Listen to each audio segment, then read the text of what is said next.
Gabay at patnubay. Palatuntunan nagbibigay inspirasyon, tatalakay sa iba-ibang pangyayari sa loob at labas ng ating bansa. Gagabay sa mga taong nangailangan ng patnubay sa kanilang mga suliranin sa buhay. At ngayon, narito ang inyong program host, yung Midnight Boy, Kuyang Arnold Aceveda Namuko.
Habang mabigyan naman ang may 110 mga trabador sa barangay.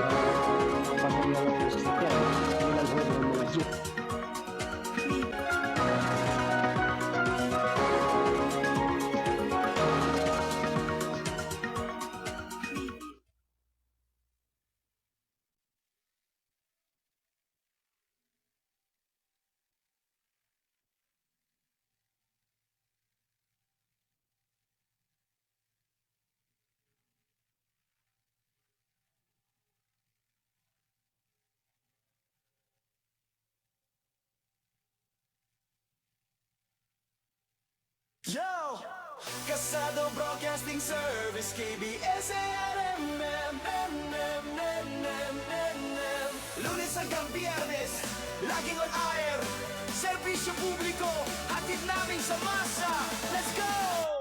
Let's go! Sa mic at sa camera, laging alerto. Kuya Alan Valenzuela Bordeos, CEO, boss ng kwento. Si Kuya Arnold Aceveda Namuko, program director. Gabay at patnubay, balita at impormasyon, walang palya, protector.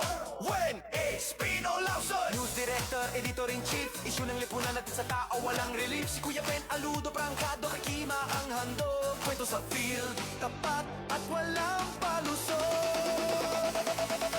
Kasado Broadcasting Service, KBS, LLM, Diario, Radio, TV, hatid ang news.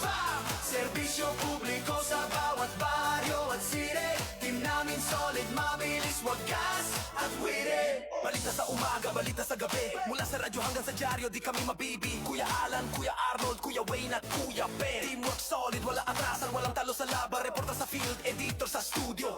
Mabilis na balita, hatid sa bawat kilo. Ikasa mo, gabay at patnubay, issue ng lipunan. Prangkat pakitima, truth ang hatid namin sa bayan. Kasado Broadcasting Service, ABS, LLM, Diario, Radio, TV, hatid ang news. Serbisyo publiko sa bawat baryo at city. Team namin solid, mabilis, wagas at witty. Lunes hanggang Biyernes, on air ang kwento. Mga mamamahayag, laging handa sa todo. KBSRMM, di lang basta news. Hatid namin sa masa, truth na wala abuse. Kasado ko, trusting service, CBS, RMM. Balita, serbisyo, hatid sa bawat tao. Ang team namin patnubay, isyu ng lipunan, pagkatok na ima. Hatid ang totoong kwento. Dyaryo na, radyo na, TV na. Kasado Bros Testing Service, KBS-RMN. Serbisyo publiko, sa puso tugon namin.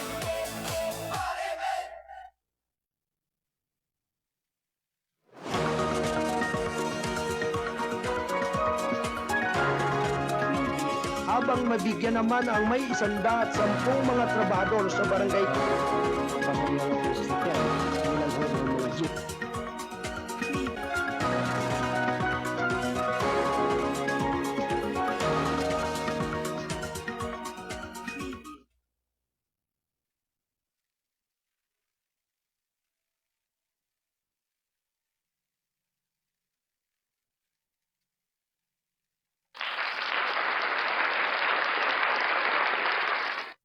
Sampung minuto bago mag-ikasampu ng umaga. Ito'y hatid ng KBS RMM News, Dyaryo na TV pa.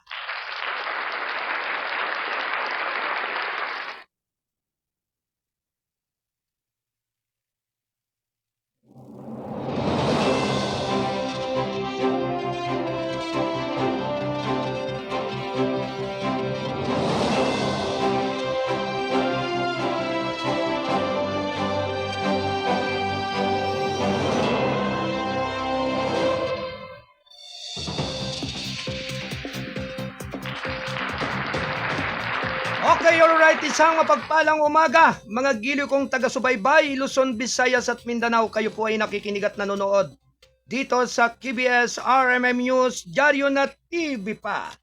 Dito sa ating palatuntunang gabay at patnubay, dito sa Kasado Broadcasting Service. RMM News, Dyaryo na TV pa. Dito sa ating palatuntunang gabay at patnubay. Samahan po ninyo ako sa loob ng 2 oras ng ating pagtatanghal ngayong araw ng Miyerkules, Abril 15, 2026. Mga gilo kong taga-subaybay, bagamat ilang araw po ninyong hindi napapanood at napapakinggan ng inyong abang lingkod, sa kadahilanan pong may mahalaga lamang pong inaasikaso ang inyong Kuyang Arnold. At syempre sa mga pagkakataon pong ito ay muli naman po tayong magsama-sama sa ating pagtatanghal ngayong umaga. Magsama-sama po tayo hanggang 2 oras ang ating pagtatanghal dito sa ating himpilan ng responsabling mga mamamahayag. At sa pangalan po ng ating station manager Kuyang Alan Valenzuela Bordeos, ako naman po ang inyong abang lingkod. Ang Mindorinyong Midnight Boy, bagamat hindi naman gaanong kagwapuhan, sigurado naman na ito ay inyong maasahan. Ang inyong Kuyang Arnold Aceveda Namuco. Nagpupugay ng isang napakainit na araw ngayong araw ng Miyerkules. Dahil nga po sa mainit na sinag at sikat ng araw ay talagang tumatagos po sa balat ng lahat ng mga lumalabas ng kanilang mga tahanan. Kaya't ang kailangan po ay magbitbit ng pananggalang sa init. Kumbaga payong, sombrero at jacket o tuwalya para sabi nga'y may pang depensa sa matinding sikat ng araw. Kamusta na po kayong lahat mga giliw kong taga-subaybay? Kamusta na po ang inyong mga kalagayan? Kayo po ba'y maayos? At maaliwalas na nakakatulog? Bagamat sabi nga'y napakainit ng akangin ng sikat ng araw o doon po sa klema natin sa gabi. Na dati po'y sanay tayo na malamig yung klema ng panahon. Talagang napakatindi po ng nagiging dulot ito sa mga sa mga kababayan natin sa buong Metro Manila sa matindi pong init ng araw. At sa mga karatig lalawigan sa buong Calabarzon at Mimaropa. Kamusta na po ang lahat ng ating mga suki na laging nakaabang at laging binibisita at tinitingnan ang ating pagtatanghal. Kaya ito na naman po tayo upang tayo ay magkabuklod at magkasama-sama sa ating paghahatid ng mga mahalagang mga balita. Bagamat wika nga'y maraming mga pagsubok ang dumarating sa ating buhay, maraming mga pangyayari na hindi natin akalain, at talagang maging ang inyong abang lingkod ay naniniwala sa mga nangyayari at nagaganap ngayon sa kasalukuyan, na talagang patuloy na namamayagpag at nagtatagumpay ang mga kasinungalingan. At wika nga'y kung alin yung gumagawa ng tama at gumagawa ng mabuti ay laging napapasama at naaakusahan pa rin ng hindi tama. Kaya talagang ganyan lamang po ang buhay, masalimuot at batbat na mga pagsubok.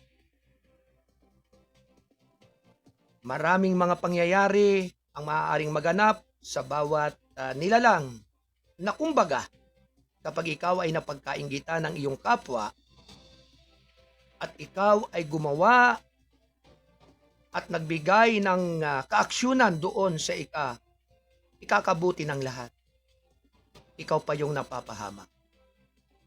Kaya sa lahat po ng mga taong mabubuti pa na nalalabi sa mundong ito, isa lamang po ang ating pakiusap.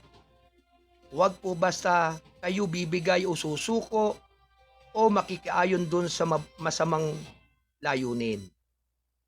Alam naman po ninyo sa inyong puso kung kayo ay talagang biktima lamang ng mga bahagi at bagay na nagpapahina sa inyong sa inyong paninindigan o pangangatawan sa inyong buhay. Kaya kinakailangan po na yung gawain ng ating mahal na Panginoong Hesukristo o yung kanyang naging misyon nung panahong siya ay sinuguri ito sa sangkalupaan ay maging pananaw pa na nararapat ngayon sa marami pa nating mga Pilipino, sa marami pa nating mananampalataya na sabi nga po'y ang panahong ito'y higit na mas nagniningning at kumikislap sa isip ng mga tao yung makamundong layunin at makasarinlan. Hindi nakatingin sa pang-espiritual kung hindi sa pang-material na bagay. Lalong-lalo na po doon sa mga naghahangad ng kapangyarihan bilang mamuno o bilang kinatawan ng bawat samahan dito sa ating kalipunan. Kung kaya't bagamat po na ang mga bagay na dapat isaayos at isalagay sa mabuti ay nagkakaroon pa ng kulay sa mga taong sarado ang kaisipan. Kung kaya't kinakailangan po talaga sa mga panahong ito ay pangunawa at pagtutulungan ng naaayon sa ikabubuti ng iyong kapwa. At syempre higit po sa ikabubuti ng iyong komunidad, higit sa lahat. Kapagkat marami nga po sa ating mga kababayan ang naghihinagpis kung bakit nagkakaganito na. At halos walang araw na hindi nababalita ang kung ano-anong mga pangyayari na hindi dapat mangyari. Kaya sa lahat po ng ating mga taga-subaybay, narito po ang ating patuloy na paglilingkod upang ihatid ang mga mahalagang mga balita at impormasyon sa loob at labas ng ating bansa. Hanggang dyan po sa naabot ng ating broadcast sa iba't ibang dako ng ating kapuluan. Sa buong Luzon, Visayas at Mindanao, hanggang dyan sa iba't ibang dako ng mundo. Sa lahat ng ating mga kababayan ng mga OFW na talagang patuloy na nakikipagbunok sa mga pagsubok ng buhay. Kaya't sabi nga po ang ating palaala doon sa ating mga kababayan na naliligaw ng landas at patuloy na dumaranas ng anumang uri ng mga pagsubok ng buhay, maging matatag lamang po tayo.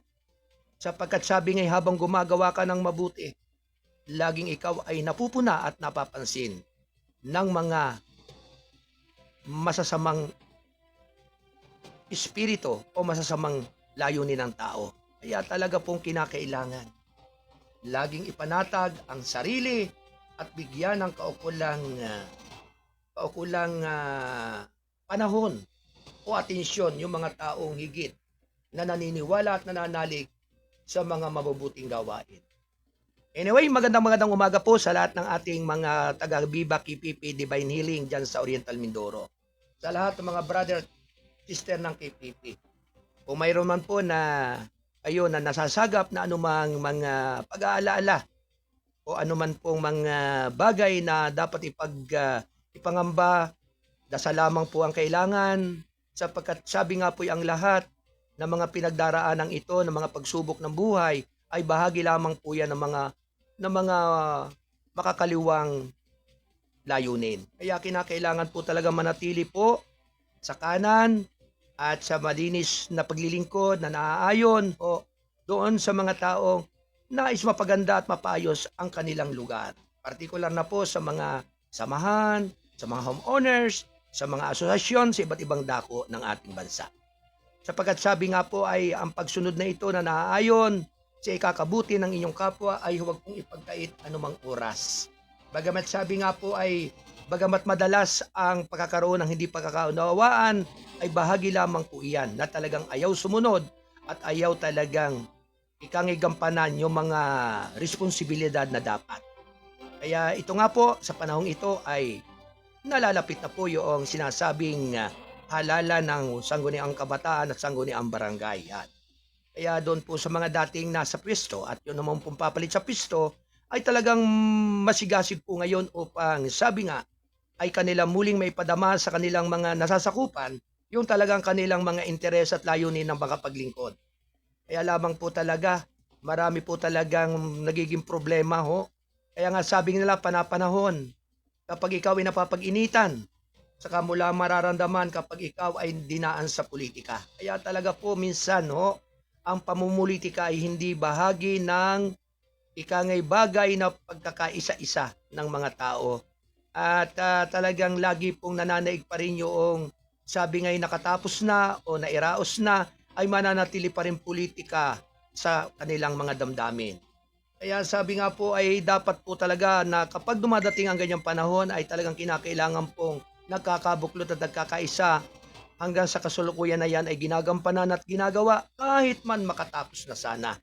Ay kinakailangan kalimutan yung mga bahagi na minsan ay hindi mo naayunan at sa mga panahon na ikaw ay naririyan, kinakailangan po talaga ay akayin at pagkaisahin at pagkasunduin ang bawat mong nasasakupan. Kaya talaga po ang ating po ditong palaala at sa mga komento po ng ating mga nakikinig at nanonood ay talagang kinakailangan pong lagi tayong maging always ready anytime. Anyway, ang ating pong nakakasama dito sa ating technical site sa Studio 1 ay si Ate Del Rose Aldea Santos bilang tumatayong production assistant at si Ate Rosemary Paderon Lausot. At syempre sa atin pong mga nakakasama po sa Studio 2, buluwagan ng balitaan na kinaroroonan ni Kuyang Alan Bordeos ang ating publisher. Likewise kay Ate Cora Biernes, kay Ate Joy Pasco at kay Attorney Mike Bordeos. Magandang umaga po sa inyong lahat at ganun din sa ating nasa Studio 3 na buluwagan ng ating balitaan, ng ating news director, ang angkor ng isyu ng lipunan, ang Bisayang Tisoy na si Kuyang Dwayne Espino Lauson. Magandang umaga rin po sa ating editor-in-chief. Yan, ang ating PRO si Kuyang Stephen Aludo. Yan, sa ating nasa Studio 4 dyan sa Zambales, sa kinaroroonan ng ating chief reporter na si Kuyang Pen Aludo. Magandang umaga po sa inyong lahat. Likewise kay Brother Mario Beron ng Oriental Mindoro. Mapagpalang umaga po sa inyong lahat yan. Siyempre sa lahat po ng mga Beron family at sa mga KPP family dyan sa Bangkatan. Magandang umaga po. Kay Brother Ansel Arroyo. Yan, kamusta na Kuyang Ansel? Si Sister Nora. Yan. Kamusta na siya at naway lagi ring maging malusog ang lahat ng pangangatawan ng lahat ng ating mga kapatid at mga kasamahan po dyan sa Barangay Bangkatan. Likewise, magandang umaga rin po kay Brother Daryl Villaluna ng Calapan City. Magandang umaga sa inyong lahat po dyan at sa lahat ng ating mga nanonood at nakikinig sa umagang ito. Umagang kay ganda. Good morning kay Sister Yunida Villegas ng Sitio Pakala, Barangay Water, Baco Oriental, Mindoro. Kamusta na po kayong lahat dyan sa ating mga kababayan po diyan? Talagang masyadong dinidiktik po ng init ng araw. Ang mga kabukiran po dyan sa area pong iyan ng buong Lagunlong, Water, yan, Takligan, yan, at Lumambayan. Talagang grabe po itong init na ito. Kaya maaari yung inyo pong mga pananim diyan talagang tinatamaan na rin po ng tagtuyot. Kaya talagang kinakailangan po talaga na yung sabi nga kahit hamog man lamang o tubig na nanggagaling pa sa mga bukal o mga kanal na may tubig pa ay talagang nangangailangan pa rin po ng suporta sa mga pananim. Kaya sana po ang panahong ito ay makapagbigay po ng kaginawahan pa rin sa mga ilang karatig, lalawigan at karatig lugar dito sa ating bansa. Ganap na alas 16 ng umaga. Dumako muna po tayo mga kababayan sa ating mga pangunahing mga balita. Round 1. Lady, Alright, sa lahat po ng ating mga kasado patroller, standby report, makaraan ng ating paghahatid ng mga balita.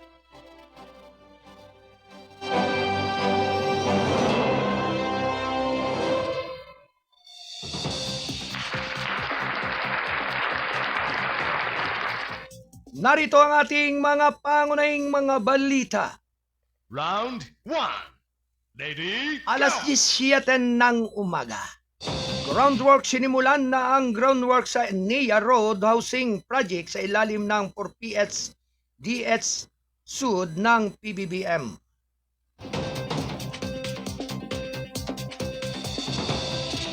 Samantala, halos isang buwan matapos ang mapanirang sunog na sumira sa libu-libong bahay na isang informal settlement sa kahabaan ng NIA Road sa Quezon City.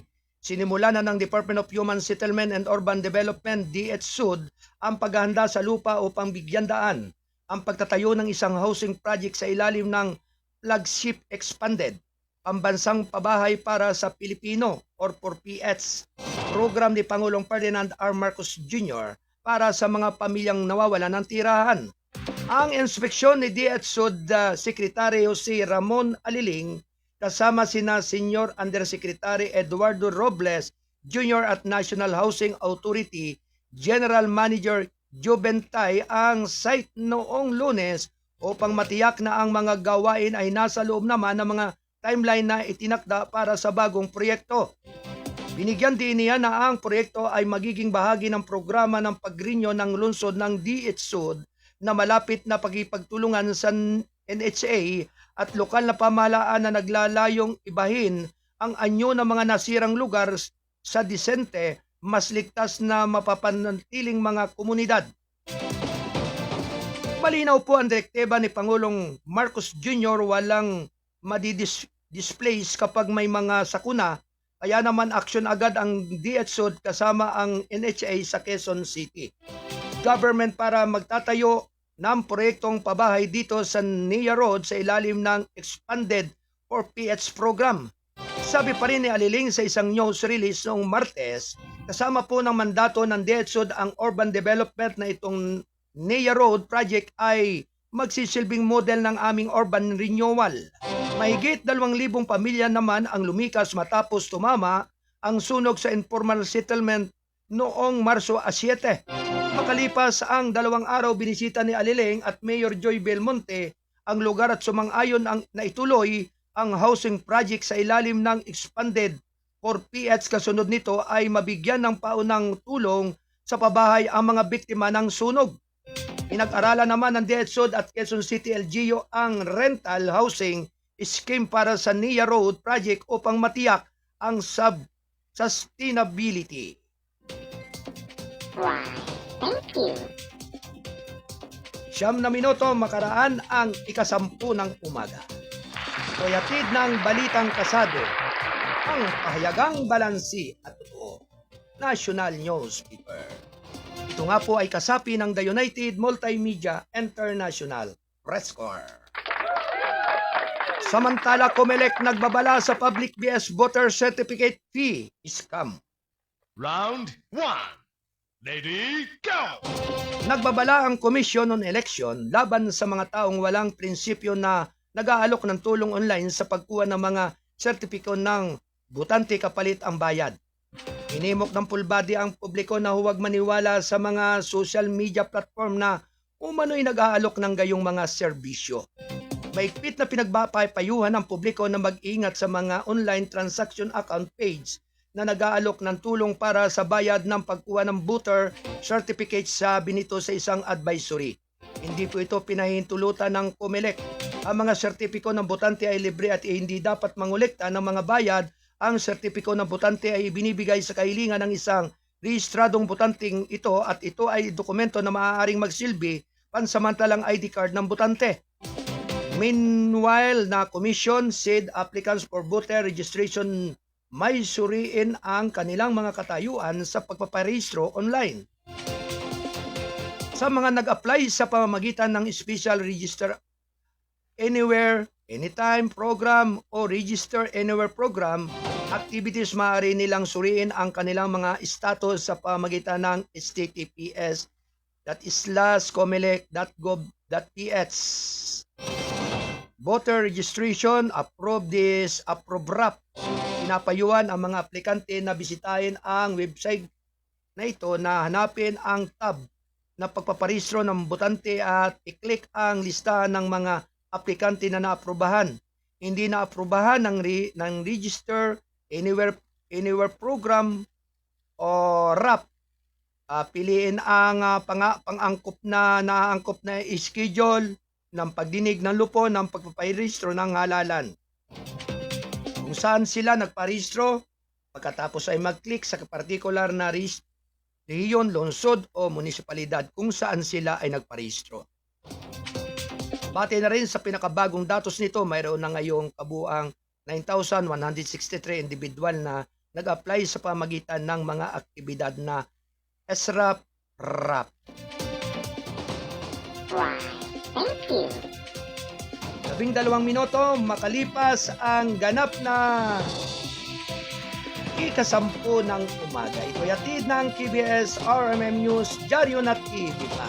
All Kasado Patroller, standby report, makalipas ng ilang pa nating mga pagbabalita.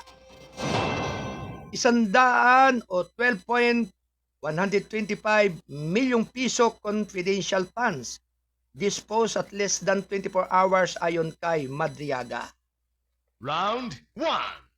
Lady, go! Sinabi ng umunoy dating bagman ni Vice President Sara Duterte na si Ramil Madriaga noong Martes na ang 125 milyong pisong confidential na pundo sa ilalim ng Office of the Vice President o OVP noong 2022 ay hindi nagastos sa loob ng 11 araw tulad ng naunang naiulat. Sa halip ay itinapon sa loob ng wala pang 24 na oras sa sinumpaang supplemental abit-abit na binasa sa pagdinig ng House Committee on Justice. Kinundina ni Madriaga ang mga naunang salaysay tungkol sa paggamit ng pundo na pinag-iimbestigahan sa impeachment proceedings laban sa Vice Presidente. Makalipas ang ilang taon, nabasa ko mula sa ilang mga ulat ng media na ang 12 o 125 milyong piso na kumpidensyal na pundo ng OVP noong 2022 ay naiulat na ginagamit o ginamit sa loob lamang ng 11 araw. Mali ito dahil personal kong itinapon ang pera sa loob ng wala pong 24 na oras, sabi na Madriaga sa kanyang abit-abit. Ang 125 milyong piso confidential na pundo na inilabas ng OVP noong taong 2022 ay nakakuha ng pansin ng publiko matapos ang mga katanungan tungkol sa bilis ng paggamit nito. Na may mga ulat na nagpapahiwatig na ang halaga ng ginastos sa loob ng 11 araw, ang abit-abit ni Madriaga ay nag-alok ng mas nakakompress sa timeline na nagsasabing ang mga pundo ay inilipat at naihatid sa loob ng ilang oras ng pamamagitan ng isang serya ng mga ng coordinated cash transaction na kinasasakutan ng maraming lokasyon at natanggap. Inilarawan niya ng detalyado ang operasyon noong Disyembre noong taong 2022 kung saan kinuha ang mga bag ng cash na naglalaman umano ng 30 milyong pisong halagang hanggang 35 milyong piso mula sa Central Office ng Department of Education sa Pasig City na inihatid sa iba't ibang destinasyon kabilang na ang Laguna at Quezon City. Sinabi ni Madriaga na ang mga paghahatid ay isinagawa umano sa ilalim ng direktibang tagubilin ni Duterte at kinabilangan ng mga miyembro ng Vice Presidential Security and Protection Group kabilang sina Colonel Dennis Nolasco at Colonel Raymond Dante Lacheca. Ayon sa kanya, ang pera ay nakaimpake sa mga bundle ng 1,000 pisong bills na kaayos sa mga stock ng 1 milyong piso bawat isa na itinatakan sa transparent plastic. Pagkatapos ay dinala gamit ang maraming sasakyan sa mga itinalagang drop-off point. Sinabi pa rin ni Madriaga na ang kanyang pasalaysay ay sumasalungat sa mga naunang pahayag ng Vice Presidente na itinatanggi ang anumang maling gawain at pinagtatalunan ang mga aligasyon ng mga irregularidad sa paggamit ng pampublikong pundo. Gayunpaman, ang pagtanggi niya sa anumang kaugnayan sa akin ay lubos na hindi totoo. Nagsinungaling siya sa ilalim ng panunumpa sa kanyang perjury complaint laban sa akin, sabi niya. Ang abit-abit ni Madriaga ay nagdadagdag na lumalaking katawan ng mga paratang na nakapalibot sa paggamit ng OBP ng kompedensyal na pundo na naging isang sentral na issue sa mga pagliliti sa impeachment, kasama ang mga tanong tungkol sa transparency, pananagutan at pagsunod sa mga patakaran ng audit. Thank you. Ganap na alas 10:17 ng umaga. Uyatid ng balitang kasado ang pahayagang balansi at totoo. National Newspaper. At syempre binabati po natin ng magandang umaga si Malu Almanon ng Barangay Pambisan, Baco Oriental, Mindoro. Salamat sa inyong panonood at pakikinig sa ating malaganap na palatuntunan ng Gabay at Patnubay.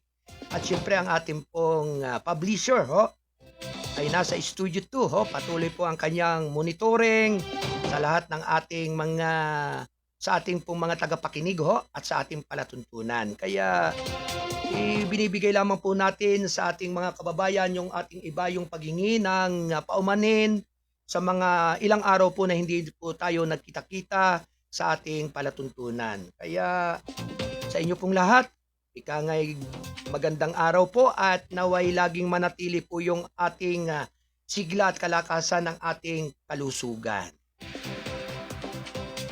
Bagamat sabi nga'y patuloy din po yung pabago-bago at pagtaas sa mga pangunahing bilihin, talagang kinakailangan po talaga ay fasting pa rin ang kailangan nating gawin. Sapagkat nakasalalay po talaga sa ating pagtitipid at paggamit ng mga budget na binabudget sa bawat pamilya. Kaya sa lahat po ng ating mga kababayan po na talagang umaasa po doon sa araw-araw na kinikita ng inyong mga naghahanap buhay, kinakailangan po kaunting adjust at ikangay kaunti ring pagtitipid o talagang kinakailangan pong ilagay sa tama yung pong paggasto. Para po nang sa gayon, huwag po kayong maging abunado at magkaroon pa rin ng mga utang-utang sa mga tindahan. Kaya talagang yan po ang solusyon Yun naman po may mga tindahan ay nangungonsumisyon din para sa kanilang pagpapautang. Kasi minsan, inaaway ng nangungutang kapag hindi pinautang. Pero alam po ba ninyo mga namangungutang na yan pong kanilang tinutubo lamang sa ilang mga itinitinda, lalo na po doon sa mga maliliit na mga tindahan, ay piso-piso lamang po ang kanilang ipinataw po diyan. Na maaari nilang tubuin o kitahin sa araw-araw na kanilang pagbibinta ng kanilang mga paninda. Kaya talaga pong napakahirap po talaga mag-isip Kaya sabi nga po, ang talagang mag-isip ay bahagi po yan ng stress Kaya talagang kinakailangan po ay maging marunong lamang po ang mga may bahay sa kanilang mga pamilya. Sapagkat napakahirap po talaga ngayon ang maghanap buhay, lalo na po kung matindi ang init ng araw. Kawawa naman po yung ang pinagkakakitaan po ay doon po sa pamagitan po ng pangungonstruction lamang. Yung po mga helper o mga ikangay mga manggagawa na talagang bilad sa araw, ay kawawa po naman talaga. Halos lahat sa kanilang buong katawan ay pinapawisan. Oo. Talagang lalo na sa tindi po ng sikat ng araw. Kaya doon naman po sa mga, sabi nga po ay may mga maintenance na iniinom na gamot sa doon sa kanilang mga anti-high blood o anti-diabetic, ay talaga pong kinakailangan pong lagi po kayong maging always ready sa bagay na yan. Kinakailangan po talagang lagi po niyong pangalagaan ang inyong kalusugan. Kahit na po rin po ang inyong abang lingkod, talagang dumaranas din po talaga ng matinding stress din sa sa kalusugan dahil nga po sa matinding init ang panahon. At syempre, hindi lamang po yan ang matindi pong magpa-stress kapag dumarating po yung mga problema na malalim na isipin. Kaya karamihan po sa mga panahong ito, kung alin po yung talagang sabi ngay mabuti na ang iyong ginagawa, masama ka pa. Talagang ganyan po talaga ang buhay. Sabi nga parang life. Sabi nga po, itawanan lamang po natin ang ating problema. Sabi nga po ay yan ay nakapagpapadagdag at nakapagpapahaba pa rin po ng buhay at nakapagpapalakas po ng puso. At syempre, magandang umaga po kay paring Ben Doms. Yan. Kaya paring Steve, magandang umaga sa iyo and family sa mga Dumasig family dyan sa lungsod ng Antipolo. Yan. At syempre nga po sa lahat po ng ating mga nakikinig sa umagang ito, sa lahat ng ating mga kababayan na laging nakasubaybay upang damahin ang mga mahalagang mga balita. Anyway, sa lahat po ng ating mga Kasado Patroller, standby report. At syempre sa ating pong mga kolumnista at writer ng Balitang Kasado, mapagpalang araw po sa inyong lahat. At syempre sa ating pong mga minamahal na mga taga-subaybay sa ating malaganap na palatuntunan ng gabay at patnubay. Dito sa Kasado Broadcasting Service, RMM News, Dyaryo na TV pa.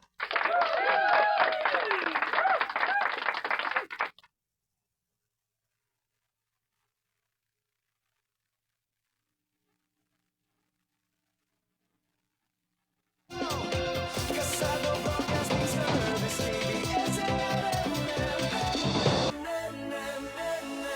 Lunes hanggang Biyernes, laging on air. Serbisyo publiko, hatid namin sa masa. Let's go! Sa mic at sa camera, laging alerto. Kuya Alan Valenzuela Bordeos, CEO, boss ng kwento. Si Kuya Arnold Aceveda, Namuko, program director. Gabay at patnubay, balita at impormasyon, walang palya. Protector, when Espino Lawson. News director, editor-in-chief. Issue ng lipunan natin sa tao, walang relief. Si Kuya Ben Aludo, prangkado, kay Kima ang handog. Kwento sa field, tapat at walang palusot. Kasado Broadcasting Service, KBS, RMM, Dyaryo Radio TV, hatid ang news. Serbisyo publiko sa bawat baryo at city. Team namin solid, mabilis, wagas at witty. Balita sa umaga, balita sa gabi. Mula sa radyo hanggang sa dyaryo, di kami mabibi. Kuya Alan, Kuya Arnold, Kuya Wayne at Kuya Ben. Teamwork solid, wala atrasan, walang talo sa laban. Reporter sa field, editor sa studio. Mabilis na balita, hatid sa bawat kilo. Ikasa mo, gabay at patnubay, issue ng lipunan. Prangkat o kitima, truth ang hatid namin sa bayan. Kasado Broadcasting Service, ABS, RMM, Dyaryo Radio TV, hatid ang news. Serbisyo publiko sa bawat baryo at city. Team namin solid, mabilis, wagas at witty. Lunes hanggang Biyernes, on air ang kwento. Mga mamamahayag, laging handa sa todo. KBS, RMM, di lang basta news. Hatid namin sa masa, truth na wala abuse. Kasado Broadcasting Service, CBS, RMM, balita, serbisyo, hatid sa bawat tao. Team namin solid, mabilis at totoo. Ikasa mo, gabay subaybay at patnubay, isyu ng lipunan, pagkatok na imas. Hatid ang totoong kwento. Dyaryo na, radyo na, TV na. Kasado Bros Testing Service, KBS-RMN. Serbisyo publiko, sa puso tugon namin.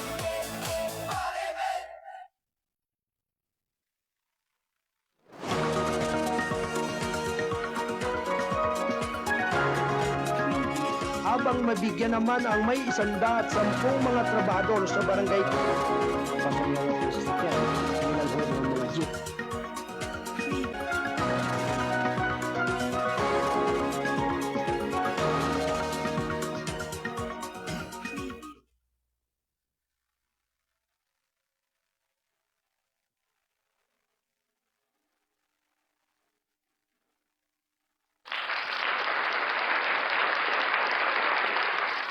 Alas 10:25 ng umaga. Ito yatid ng KBS RMM News, Dyaryo na TV pa.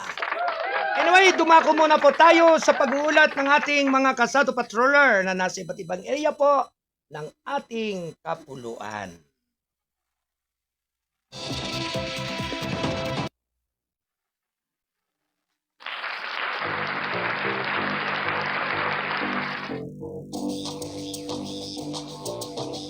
Anyway, may pag-uulat ng ating Kasado Patrol.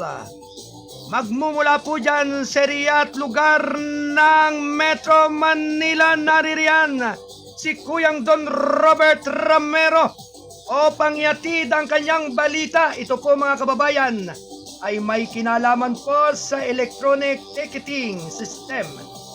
Pinatutupad sa mga passenger vessels ayon sa Marina.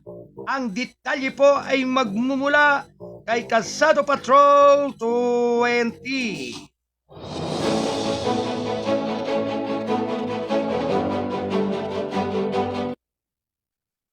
Kasado Patrol Report.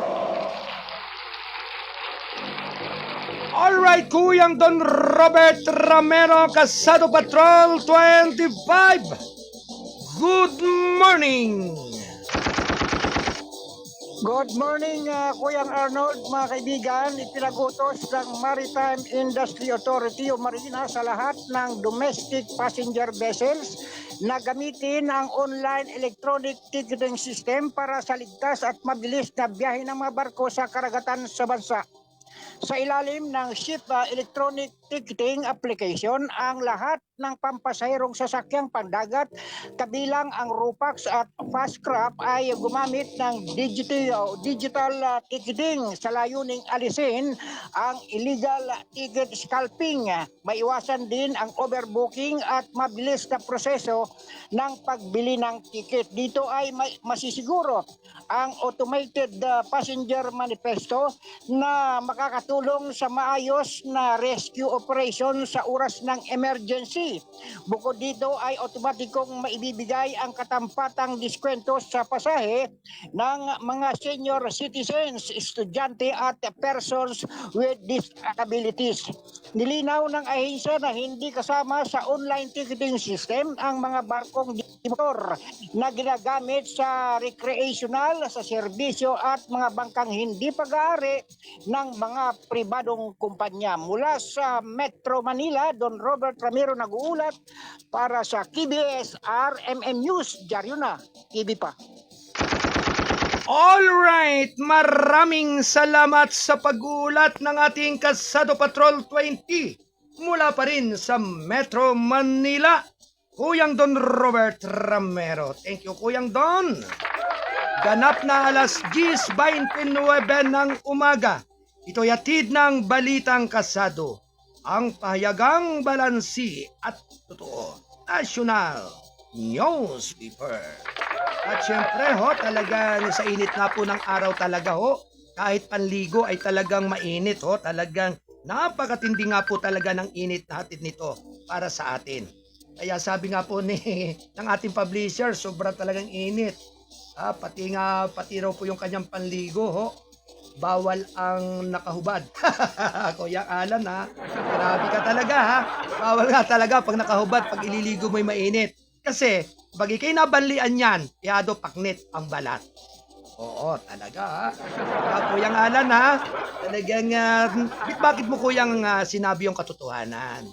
Ayun po ay kung galing naman po sa gripo at mainit, yan naman po talaga ay ayos lang. Pero, doon po sa iba pong mga naliligo ay nagpapakulo pa ng tubig sa kanilang mga takuri eh. Para sabi nga po ay sila ay makapagligo ng maayos at sabi nga po para daw huwag daw malamig yung tubig.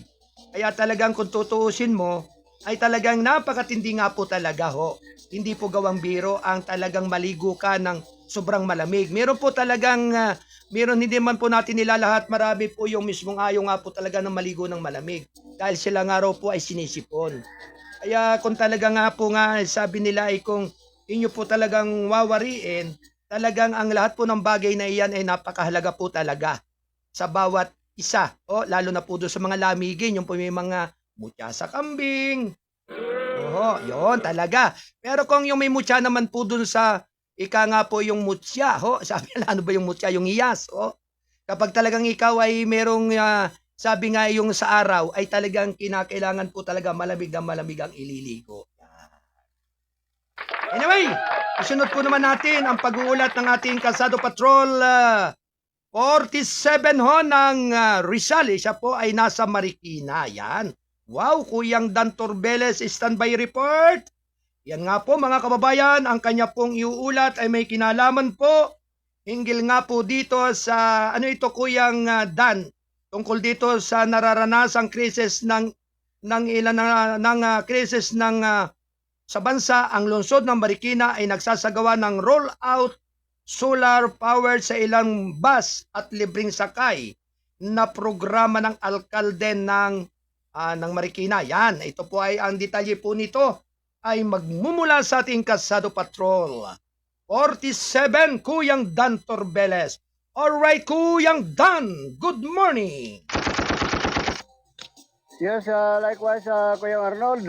Sa pagkakataon na ito, sa gitna ng patuloy na pagtaas ng presyo ng langis sa bansa sa pamamagitan ng solar power libreng sakay sa mga basis sa ilalim ng mga programa ng butihing mayor ng Marikina, Maan Teodoro, na agad ito ay kumilos para sa mga pasaheros na tulong upang maibsan ang pasanin anya ng mga pasaheros o commuters na patuloy na pagtaas na pagsirit ng presyo ng crude oil o langis na daang linggo, itong buwan lang ng April, ay nagsagawa ng test drive ng ruta ang gagamitin. Itong gagamitin na ilan basis na sasakyan na kahimpil ito sa lungsod niya ng Marikina na upang matukoy ang pinaka-epektibong biyahe para sa mga pasaherong mananakay.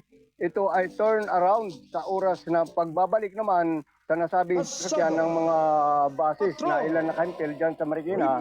Kasama na rin na sinuri ang load capacity o dito sa nasabing sasakyan ng mga bus na ipupuno sa mga mananakay, charging cycles at ang pag-pick up ng oras sa mga commuter ayon pa ng alkalde ng lungsod para masiguro na efficiency at magtuloy-tuloy ang naturang serbisyo sa mga kababayan na mananakay. At laking pagpapasalamat naman ng mga mananakay ang mga pagkakataon na libreng umano sakay sa nasabing solar bus sa magandang serbisyo ng programa sa ilalim ni Mayor Maan Teodoro sa nasabing lungsod sa Marikina. Mula sa Marikina, ito si Kalsado Patrol 47, Dan Torbeles, nag-uulat live sa KBS, RMN News TV. May garyo pa. Alright, maraming salamat sa pag-ulat ng ating Kalsado Patrol 47 mula sa Marikina City, Kuyang Dan Torbeles. Alright, Kuyang Dan, thank you. Inihatid na ang oras ay ganap na 34 na minuto makalipas ang ikasampu ng umaga. Samantala, dakuhan po naman natin ang sunod na pag-uulat ng ating Kalsado Patrol 14 ng Quezon City. Ito po mga kababayan ay may kinalaman naman po, hinggil po naman dito sa sinasabing Aba, ito ay hinggil po dito sa sinasabing patuli. Oh, aba, talagang libre ha, libreng tuli ha. Ito po mga kababayan ay dinagsa ng tao ang isang barangay sa Quezon City dahil umano sa libreng patuli ngayong araw na ito. Ang detalye po ay magmumula kay Kalsado Patrol 40 ng Quezon City. Alright, Kuyang John! Kalsado Patrol Report. Alright, nasa linya si Kuyang John Santusidad upang ihatid ang balita. Alright, Kuyang John, good morning. Yes, good morning kasama ko ya Arnold, ganun din Station Manager Alan Borjos. Ano po yan, dito tayo sa barangay Payatas, yung city. Dagsa ng mga tao ang barangay kasama ko ya Arnold dahil sa tuli, no? Ngayong araw to, April 15, 2026. Sa barangay Payatas, yung city. Diyan sa area ng Bicol Street. Payatas, Quezon City, kung saan nasaksihan natin kasama ko Arnold, napakadaming tao, mga kabataan, kasama mga magulang, patuli, no, ngayong araw na to. Ito ba yan, Kuyang John, yung pong grupo, Kuya John, ni na Kuyang August Vergara, yung Hospital on Wheels. Ito ba yon? Yun. Yun, siya po ang doktor dyan ngayon. Si Dr. Sanchez ang naandyan. Kaya talaga congratulations sa kanilang mabuting layunin at kanilang misyon sa ating mga kababayan dyan sa Quezon City. Ayun nga, kasama ko yan, no, dahil sa hindi na makilan yung dagsaan ng mga tao, no? Dala ilang mga anak. Ngayon, ikuha na tuwing Sabado. Kasama ko yan, Arnold, tuwing Sabado na ang ilang patuli. Tuwing Sabado. 300 sa kabataan ang ilang kota. Dahil ngayong araw to, iba-ibang ang pupunta dito sa laki ng Sayata, sa barangay ito. Dagsa talaga doon. Kauwi ko lang dito ako sa palengke ng Payatas. Kasama Lord dito sa kampo palengke. Dito ako nakatayo dito. Mainit, no? Mainit ang panahon ngayon. Talaga nasa gitna akong karsada nagre-report. Samantala ko yan. Ayon kang Manuel August Vergara, ito kasama ang John. Talagang sa dami ng magpatuloy ngayong araw to, hindi niya kalain nga ganun schedule ang iba. Tuwing Sabado na, tuwing Sabado, ang ilang patuli, walang limit ang ilang patuli ngayong araw na to, kasama ko yan doon. Schedule, ilagay at 300 kuta, kabataan, patuli. Ilagay lang sa Facebook, no, sa page ng Barangay Payatas. Raskal Doktor, ang kapitan ng punong barangay ng Payatas. Napakagandang similarity niyan, Kuyang John, sa ating mga kabataan diyan, doon sa mga talagang ikangay gustong mawala at mabinyagan sila, ho. Bilang sa kanilang pagkalalaki, talagang patuli ay talagang regular na yan ay ginagawa talaga kapag Holy Week, yung sabi panahon nga ng Kwaresma. Pero ngayon na may panahon ng bakasyon, kaya tama-tama yan, Kuyang John. Kaya tama yun, ipinaabot natin sa ating mga kababayan na nagmumula sa iba't ibang dako ng Metro Manila, ay talagang ibig sabihin niyang, Kuyang John, ay meron silang sinasabing libreng tuli diyan sa Barangay Payatas yan sa Quezon City. Hindi lang yan, Payatas ko, tama ko yan, no? Siyempre, meron ding ibang patuli, mga kansilor, no? Patuli yan, mga barangay. Pero ngayon dito, sa Payatas, talagang nag-umpisa na lang tuli, no? Dapat ngayong araw na to, sa daming, tuloy-tuloy na hanggang alas 5 yata kasama ko yan na tuli ngayon. Pero sa Sabado, tuwing Sabado, ay 300 na lang kabataan ang ilang kukunin nila. Patuli. Talagang napakapalad talaga ng lugar na iyan, ang Barangay Payatas, kasi nagkaroon dyan ng isang hospital na talagang pinagdarausan ng mga operasyon ng grupo ng Hospital on Wheels sa panguna ni Dr. Sanchez. Di ba, Kuyang John? At saka Kuyang August Vergara. At ang kanyang buong team. Kaya talagang malaking katulungan yan sa ating mga mamamayan. Mga ayan, ano-ano Kuyang John, yung mga inoopera ba diyan nila kapag panahon ng yung kumbaga, ayon sa sinasabi nila ay nag-oopera sila ng goiter. Yan ang pangunahin, di ba? Goiter at oil sir, tama bingot at saka Oo. yung may luslos, yung may mga bukol sa iba't ibang parte ng katawan na dapat alisin.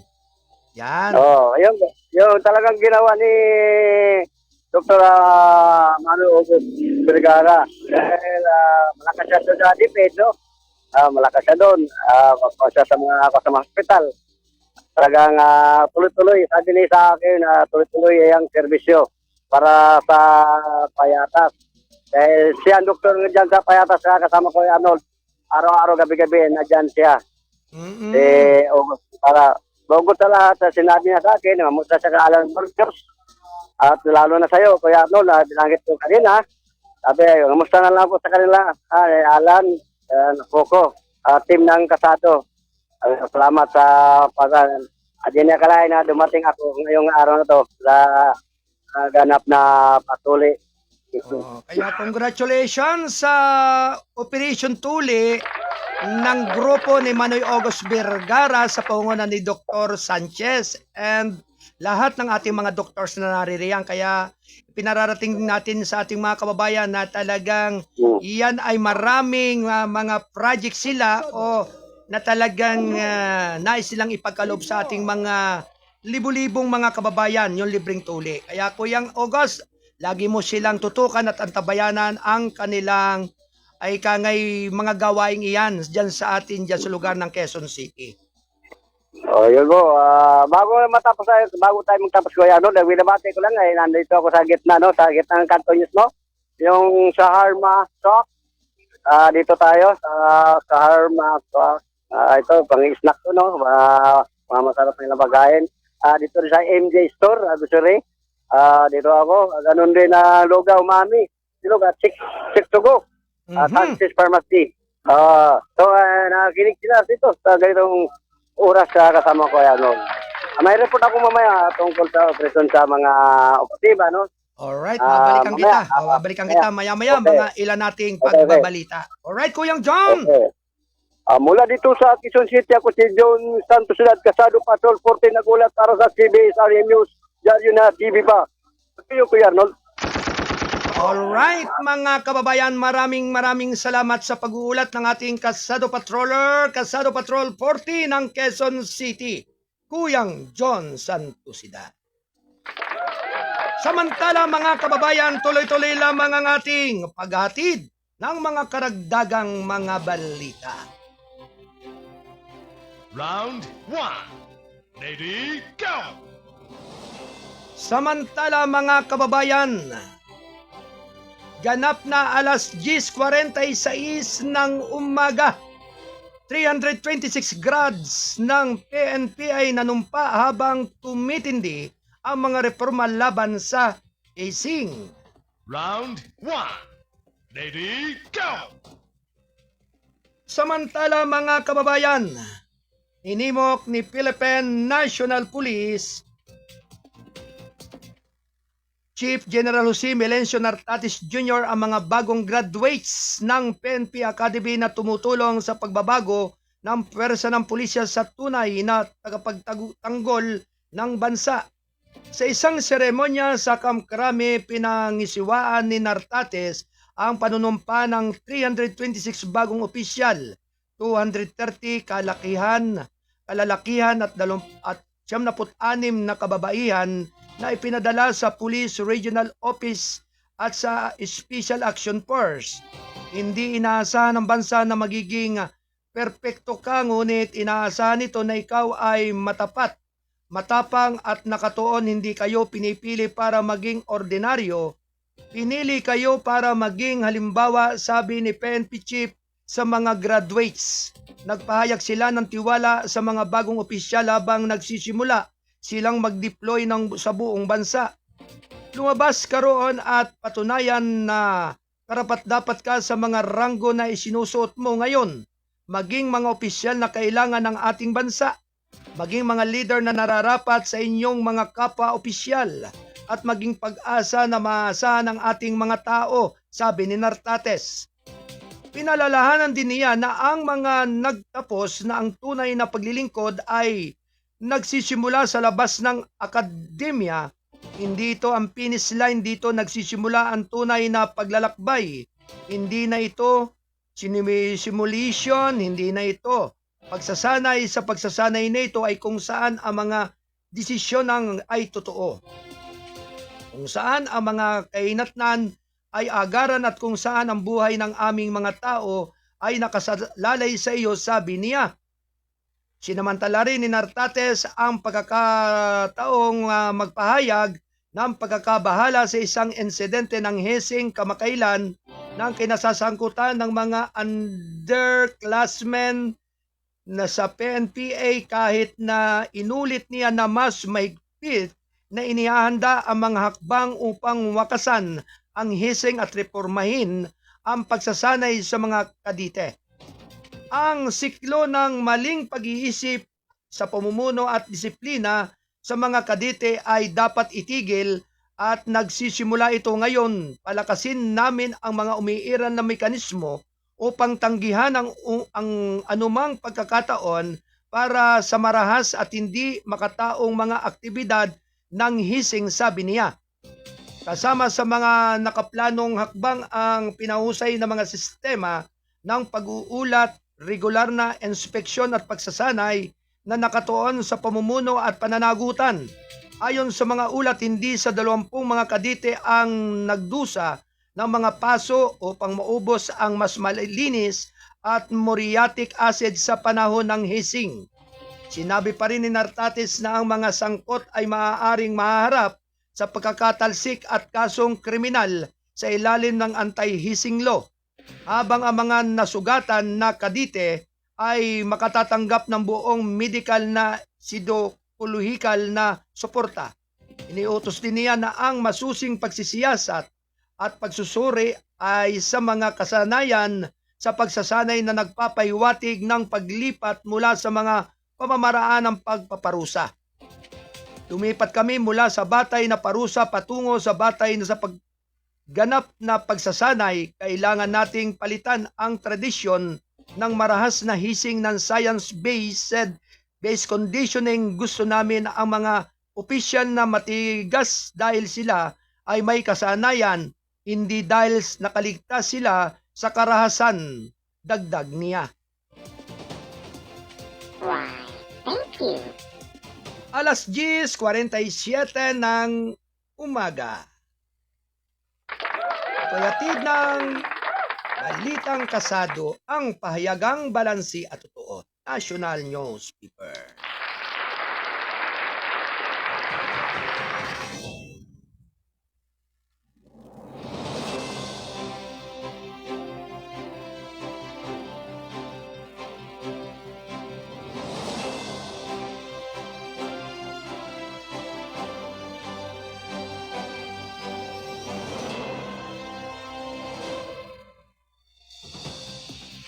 Alright mga kababayan, tuloy-tuloy lamang ang ating paghahatid ng mahalagang mga balita. Tulpo nagsusulong ng institutionalization ng livelihood program ng DSWD. Round 1. Ready, go! Ang Sustainable Livelihood Program ng Department of Social Welfare and Development ay itinutulak na maging permanente pangmatagalang solusyon sa kahirapan sa lampas na pananandili ang tulong sa isang pampublikong pandinig noong Martes ng Senate Committee on Social Justice, Welfare and Rural Development. Sinabi ni Committee Chairman Senador Erwin Tulfo na ang mga interbensyon ng gobyerno ay dapat lalampas sa pansamantalang tulong at pagtugon sa sustainable income opportunities. Hindi dapat na tugunan lamang ang agarang pangailangan. Ang mga ayuda po ay pansamantala lamang po iyan, at the solution lamang po, sabi niya. Sinabi niya na ang programa ay dapat na institutionalize upang matiyak ang pagpapatuloy sa iba't ibang administrasyon.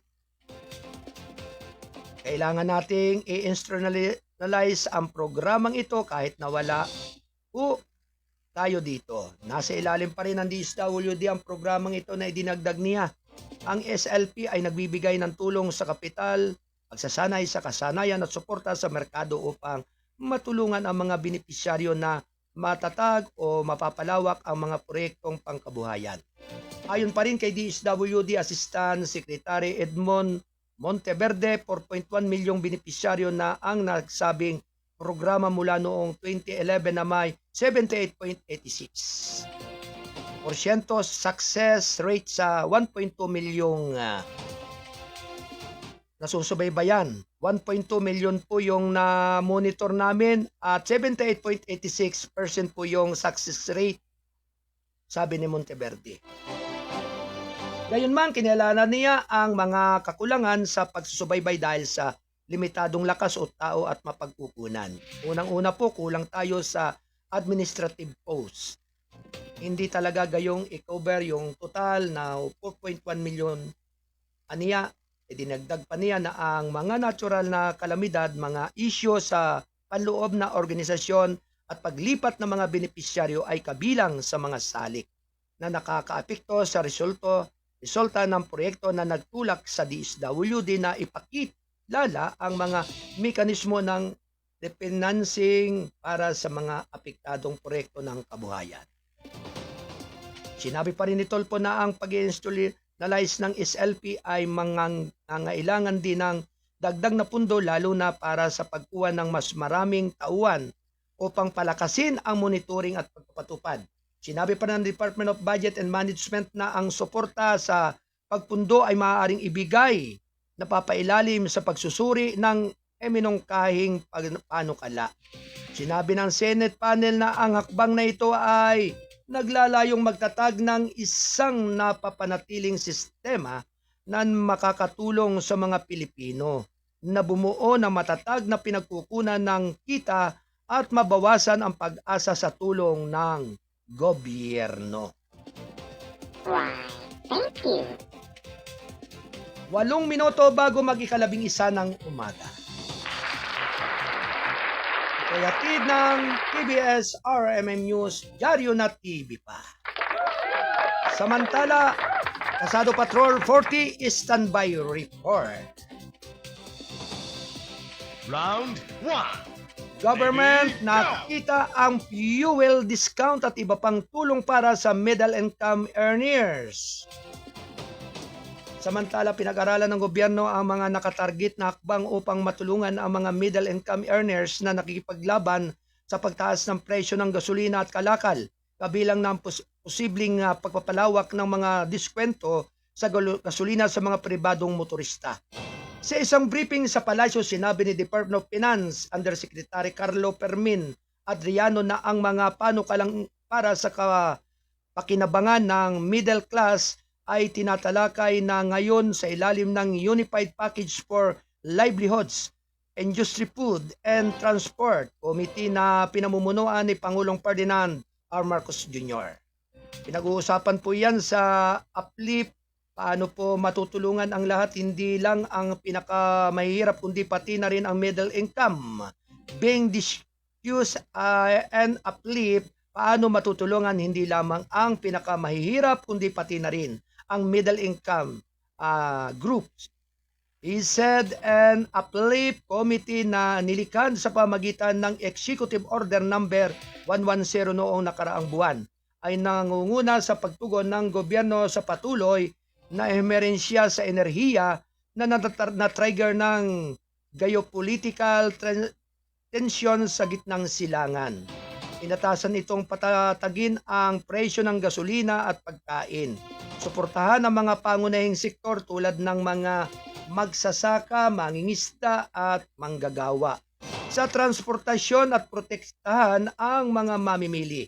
Sa pamagitan naman ng mga nakatarget na subsidiyo at interbensyon.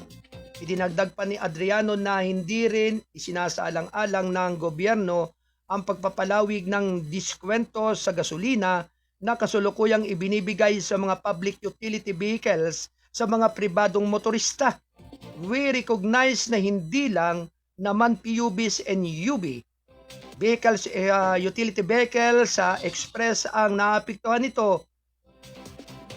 He said in an interview after the media briefing. Inanunsyo ni Pangulong Marcos noong nakaraang linggo na magbibigay ang gobyerno ng 10 piso kada litro na fuel subsidy para sa mga PUB sa loob ng hanggang 3 buwan. Isang programa na nakatakdang unang ilunsad sa Metro Manila simula sa kahabaan ng Commonwealth Avenue bago palawakin sa mga pangunahing koridor kabilang ang Quezon Avenue, Espanya, Zapote, Bonifacio Rizal Avenue at Marcos Highway. Ang subsidy ay ipapatupad sa pamagitan ng mga accredited gasoline station na binabantayan ng Department of Energy upang maiwasan ang maling paggamit.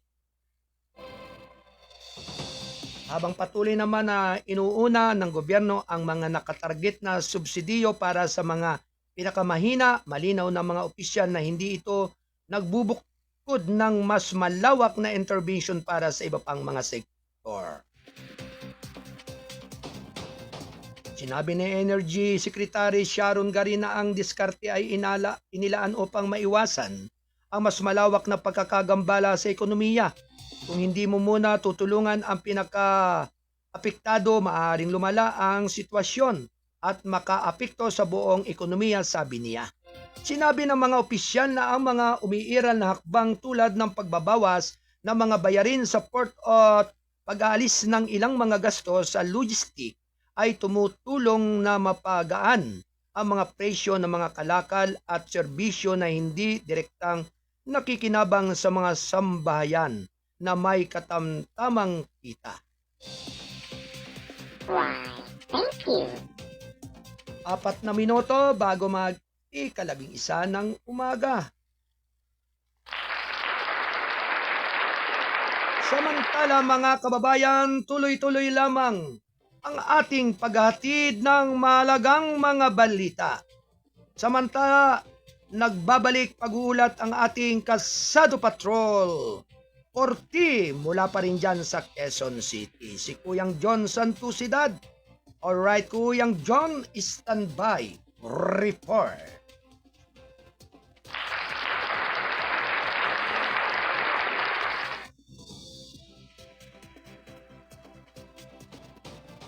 Tatlong minuto bago mag-11 ng umaga, ito'y hatid ng Balitang Kasado, ang pahayagang balansi at totoo. National Newspaper.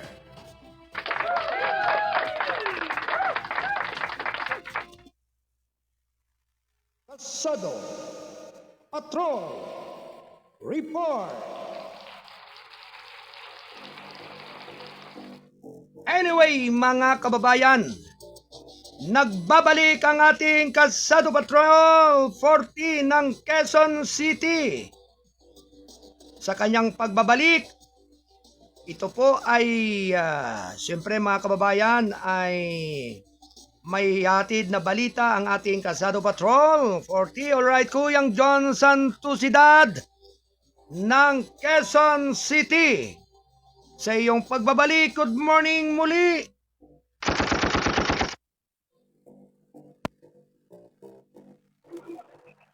Arestado ang dalawang lalaki na kinasang bypass operation kahapon ng umaga sa pamumuno ni Police Lieutenant Maiko Chiquis Leo.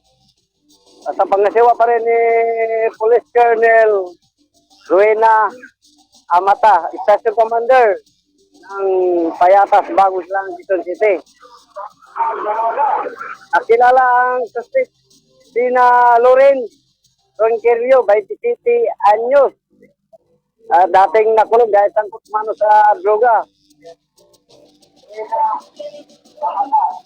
At si Mark alias Mark, 25 anyos. Dati rin nakulong dahil sangkot sa droga. Ang dalawa kapwa mga residente ng barangay Bagong Silangan City. nangyari ang nasabing bypass operasyon kahapon ng madaling araw kasama ko yung Arnold. Sa area ng Road 5, Barangay Silangan, Quezon City. Ang mga suspect na harap sa kasong paglabas Section 5 at Section 11, Article 2 at RE 9165. Na-recover ng mga operatiba ang nasabing hinalang marijuana, post marijuana to yan, post marijuana, may isip value na 300 gramo sa halagang 75,500 pesos. Kasama ko yan, Arnold. Itong 24 piraso ko yan, yung card nga, nasilip ko sa sabo, yung card na to, 2,000 ang halaga. O, isa. So, ang card, yung pangalan yung card, na sabo. Kaya nga, nakapit na sila ngayon sa Station 13, Payatas Bagong Silang, Quezon City. Na-recover sa mga proteba kasama ko Arnold. Isang pirasong cellphone at 500 lang baibas bane at mga hinalang marijuana ko Arnold. Mula dito sa Quezon City, ako si John Santos Pesado Patrol 40, nagulat para sa TVSRM News. Diyan na, TV pa. Balik sa iyo, Kuya Arnold. Alright, maraming salamat sa pag-ulat ng ating Kasado Patrol 40 mula pa rin sa Quezon City, Kuyang John Santosidad. Thank you, Kuyang John. Nihatid na ang oras sa 1 minuto makaraan ang 11 ng umaga. Ito'y hatid ng TBS RMN News, Diaryo na TV pa.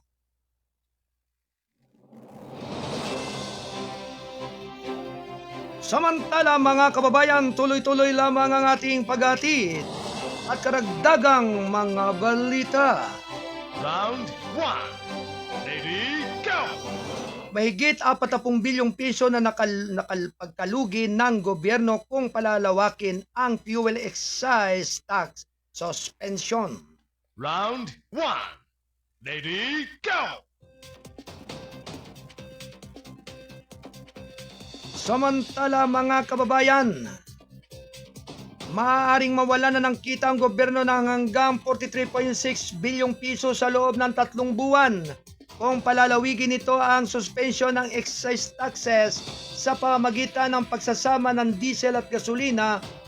Nagbabala ang Department of Finance nitong Martes na sa pagkikipag-usap sa mga reporter ng palasyo, sinabi ni DOF Undersecretary Carlo Adriano na kasalukuyang inaaprubahan na ang panukala na sumasaklaw ng liquefied petroleum gas o LPG at kerosene at magre-resulta sa tinatayang 4.1 bilyong piso na mawawala ng kita sa loob ng 3 buwan.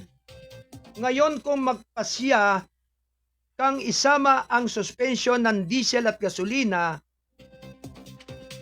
LPG at kerosene na nasa 43.6 bilyong piso ang pagkakalugi sa loob ng 3 buwan, sabi ni Adriano. Inaprubahan ni Pangulong Ferdinand R. Marcos Jr. ang suspension ng excise tax sa LPG at kerosene. Kasunod ng mga rekomendasyon ng Department of Budget Coordination Committee upang balansihin ang pananagutan sa mga pananalapi sa mga nakatargets na relief measures. Sa kabila ng panawagan ng palawakin ang suspension sa diesel at gasolina, sinabi pa rin ni Adriano na ang DBCC ay kumukuha ng isang maingat na diskarte at patuloy na nagsasagawa ng buwanang pagsusuri sa patakaran. Nilinaw ni Adriano na bagamat ang mas mataas na presyo ng langis sa buong mundo ay maaaring magpataas ng koleksyon ng value-added tax ng 13 bilyong piso sa loob ng 3 buwan, hindi ito sapat upang mabayaran ang potensyal na pagkalugi ng kita mula isang ganap na suspensyon. Muli kong inaasalang-alang mo ang full suspension ng diesel at gasolina kung isasama po ito Muli ang kabuang pagkakalugi ay magiging 43.6 bilyong piso at ang iyong karagdagang koleksyon ng bat ay nasa paligid ng 13 pesos hanggang 14 bilyong piso at saka may negative revenue loss na humigit kumulang na 30 bilyong piso ayon sa balita.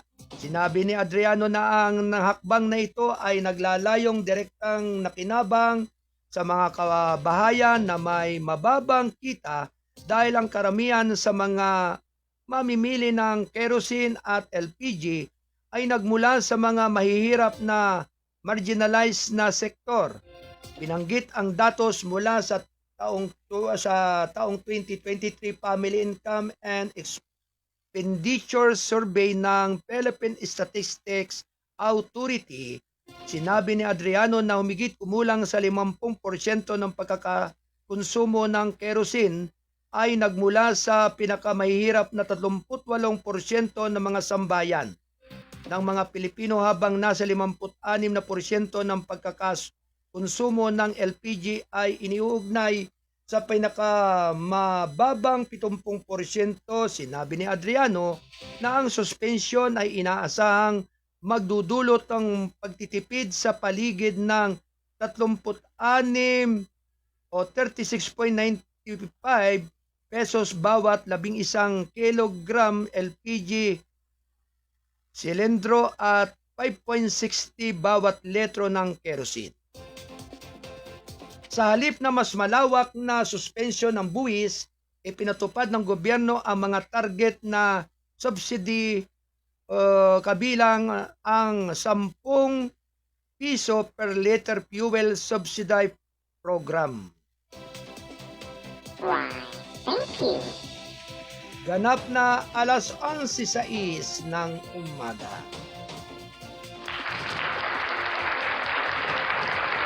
Hello, good morning Kuyang Arnold. Ingat ka palagi, mahal ka namin, God bless. Maraming salamat. Kuyang Judy Tulang Soyman Jr. Isa po siya sa ating kasado patroller na talagang ikangay patuloy ang kanyang paggala sa mga lansangan sapagkat siya po ay heavy equipment driver, truck driver. Kaya talagang ito po ay isa po nating napakahusay at maginoong kasamahan sa ating kasado broadcasting service na naghahatid rin ng mga mahalagang mga informasyon at balita at mga pangyayari po sa loob at labas ng ating bayan. Anyway, tuloy-tuloy lamang mga kababayan ang ating mga karagdagang balita. Marcos pinalawig ang deadline ng paghahain ng ITR hanggang Mayo 15. Round 1. Lady, go! Pinalawig ni Pangulong Ferdinand R. Marcos Jr. ang deadline para sa paghahain ng 2025 annual income tax returns hanggang Mayo 15 taong 2026 na nagbibigay sa mga nagbabayad ng buwis ng mas maraming oras upang sumunod ng walang parusa. Sa isang post sa social media noong Martes, sinabi ni Pangulong Marcos na ang extension mula sa orihinal na deadline ng Abril 15 ay naglalayong maibsan ang pasani ng mga nagbabayad ng buwis, lalo na sa gitna ng pagtaas ng presyo sa gasolina.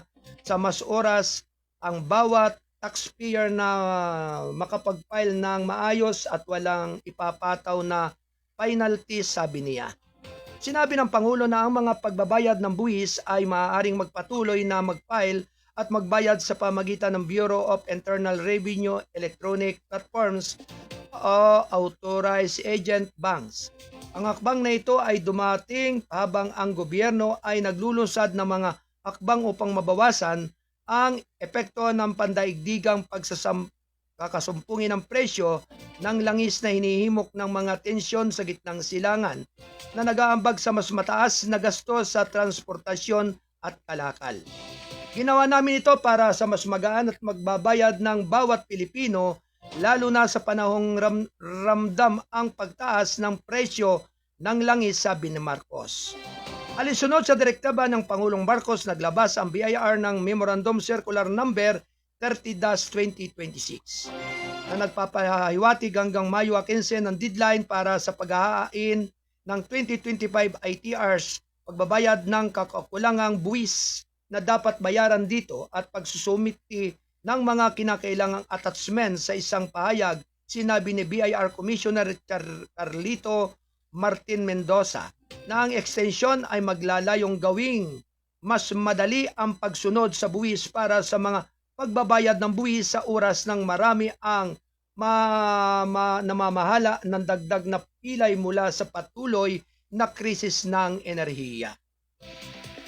Bukod sa electronic filing platform ng BIR at mga autorisadong ahente ng bangko, ang mga nagbabayad ng buwis ay maaari nang magbayad ng elektronikong paraan na sa pamagitan ng magagamit ng mga platform ng pagbabayad, sinabi ng Bureau.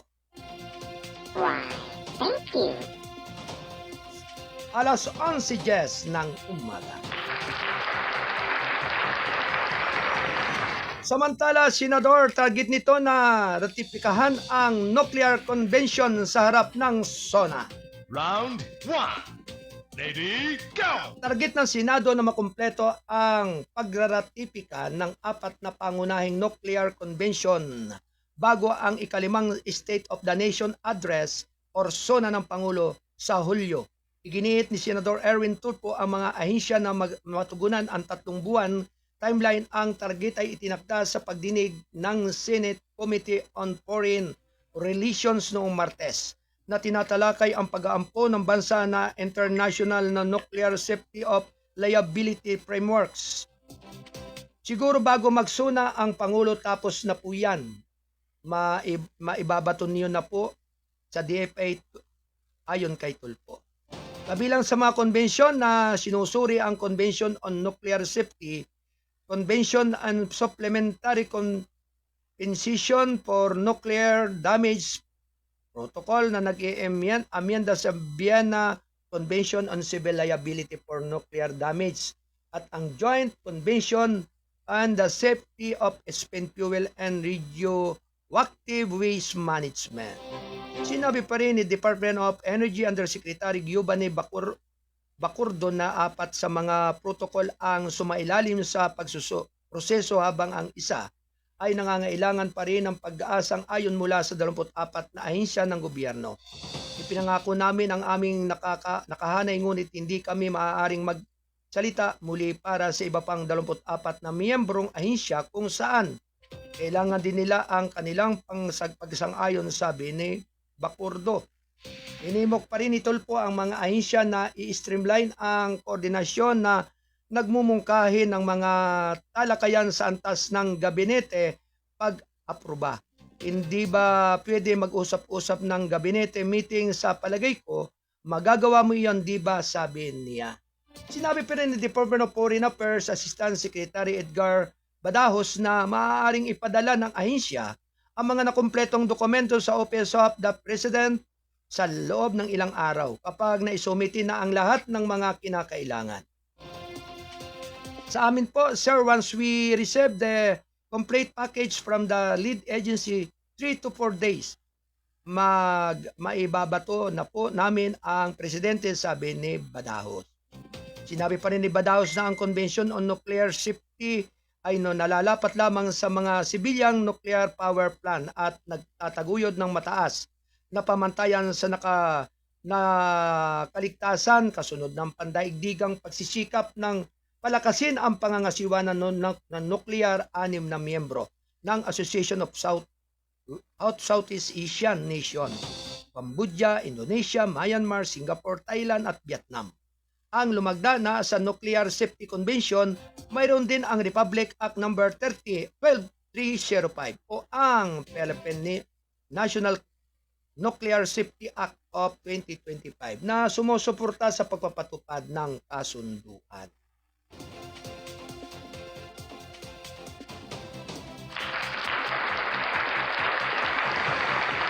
Labing-4 na minuto ang makalipas ang ika-11 ng umaga. Ito ay hatid ng balitang kasado, ang pahayagang balansi at totoo. National News. Alright, magandang umaga po kay Ate Angel Lucy Kong. Maraming salamat po ma'am sa inyong pagsubaybay at panonood dito sa ating palatuntunan ng Gabay at Patnubay. Balita at mga impormasyon dito sa Pilipinas. At syempre si Ate Angel Pusiok kung ay nasa Hong Kong po, kaya talagang mapagpalang araw po dyan sa inyo ma'am, at naway laging sumainyo rin po ang kalakasan ng inyong kalusugan dyan. At syempre sa amin po mga taga-Kasado Broadcasting Service ay patuloy na nananalangin at patuloy na naghahatid ng mga mahalagang mga balitaan sa ating mga kababayang Pilipino dyan sa Hong Kong at sa iba't ibang dako ng Europe, USA at Asia. Yan. Kaya sabi nga po ay ang ating pupuntanghal na ito ay Lunes hanggang Biyernes at ang official time po talaga ay ganap na 8 hanggang 10 ng umaga. Dahilan nga po sa mga marami po tayong inaasikaso at mga ikang binibigyan ng personal na daan sa mga paglilingkod ay hindi na po halos nakakapasok ang inyong abang lingkod, ang inyong Kuyang Arnold. Kaya asahan po ninyo na patuloy po tayong magsasama-sama regarding ukol sa ating mga pagbabalita. Kaya magandang umaga rin po kay Brother Maldrin Manato ng Oriental Mindoro. Yan, at sa mga Manato family. Anyway, tuloy-tuloy lamang po mga kababayan ng ating mga karagdagang mga balita. Senado target nito na ratipikahan ang Nuclear Convention sa harap ng SONA. Round 1. Ready, go! At sa lahat ng ating mga kababayan, nais lamang po nating banggitin na talagang ang ating pong pagtatanghal na ito ay isang napakahalaga po para sa bawat isa. Kaya kinakailangan pong lagi kayong tumutok, makinig at manood araw-araw sa ating malaganap na palatuntunan ng Gabay at Patnubay. Tayo po ay nasa ikalawang bahagi ng ating pagtatanghal. Samantala, 4.3 milyong pisong smuggled sigarilyo na recover sa dalawang lungsod ng Negros Occidental. Round 1. Ready, go! Umabot na sa 49.3 milyong piso ang kabuang 49.3 milyong piso ng smuggled cigarettes na sa tatlong operasyon ng pulisya sa Bacolod at Imaymaylan sa Negros Occidental. Noong Martes, 2 tao, isang van driver at kanyang katulong ang nagulat sa mga pulis na nagmamaniho sa isang checkpoint sa barangay Villamonte. Dito, nagdadala sila ng mga hinihinalang smuggled na sigarilyo. Ang dalawa ay tinanggap ng isang hindi pa nakikilalang individual upang ihatid ang kargamento mula sa isang hindi kilalang budiga. Nang mapansin nila ang kahinahinalang marka sa mga kahon, agad nilang ipinaalam sa kanilang amo na inutusan silang magtungo sa Bacolod City Police Station 4 ayon sa ulat ng investigasyon. Sa kanilang pagpunta sa istasyon ng pulisya bandang 3:00 ng madaling araw, dumaan sila sa isang checkpoint at dinala ang bagay na ito na sa pansin ng pulisya. Sa mga smuggled na sigarilyo na sinuko ni Driver Mar at ng kanyang katulong na si Kay ay binubuo ng 200 kahon ng sigarilyo na tabako at 15 kahon ng sigarilyo ng kano na tinatayang nagkakahalaga ng 29 milyong piso. Ang mga item na in-endorso sa kustodiya ng Police Station 4 ay ibinigay sa Bureau of Internal Revenue or BIR para sa verifikasyon. Sa timog ng Himaymaylan City, naaresto naman ng Regional Intelligence Unit ang 25 milyong pisong halaga ng ipinagbabawal na sigarilyo sa Barangay Tuoy noong Abril 13. Bandang 5:20 ng madaling araw, inaresto ng mga operatiba ang driver ng truck na si alias Gio, 43 taon, residente ng Canlaon City, Negros Oriental. Habang naghahatid ng humigit kumulang na 500 master case ng sigarilyo na nagtagpo ang may autorisadong taksil at walang kinakailangang graphic health warning labels. Nagsagawa ng inventaryo mga operatiba at naindokumento ang mga nasamsam na item sa lugar.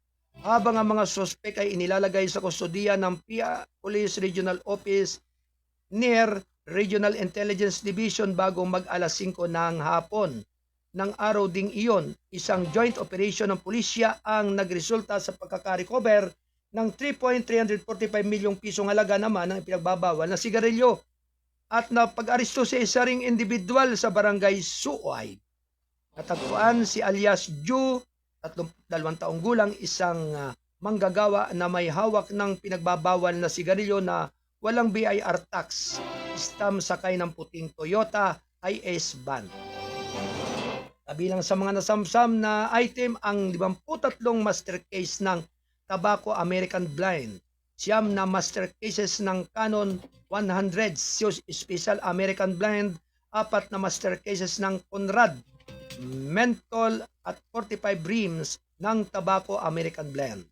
Isinailalim din sa kustodiya ng pulisya ang suspect at ang mga nasamsam na gamit at isinuko sa BIR Revenue Region 12 ng Bacolod City.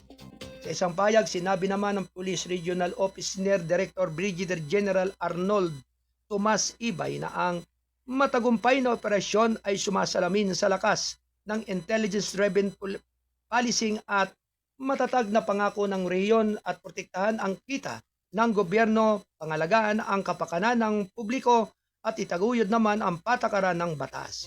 Pinupuri ko ang mga unit ng operasyon para sa kanilang mabilis na papagpasya at koordinadong pagkilos, dagdag niya. Why, thank you. 21 minuto makaraan ang 11 ng umaga.